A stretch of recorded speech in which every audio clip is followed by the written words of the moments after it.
কোথাওই তো যাওয়া হলো না, চলো আমি আর তুমি বাজার থেকে একটু ফুচকা টুচকা খেয়ে আসি, এসো। মা, আমি আর আপনার ছেলে বাজারে ফুচকা খেতে যাচ্ছি। হ্যাঁ যাও, তা আমাকে কি বলছো? अब देख तू, अब देख तू। তো যাও মানে আপনি যাবেন না?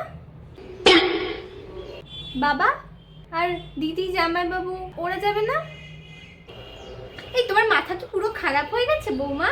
তোমার ননদ এখন কলকাতা থেকে আসবে ফুচকা খাওয়ার জন্য।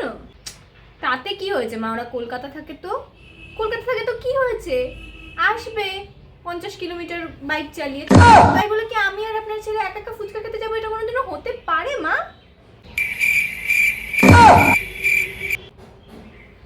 হ্যাঁ ওদেরকে তাড়াতাড়ি ফোন করুন, ফোন করে বলুন আসতে 50 কিলোমিটার বাইক চালিয়ে ফুচকা খেতে যাবো আমরা একসাথে সবাই মিলে। একা একা গেলে হয় নাকি?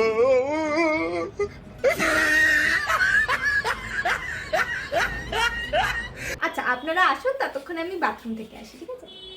ও আমি বাথরুমে একা একা যাবো কি করে মা? আমার সাথে। এই রে, ও এসব কি বলছে?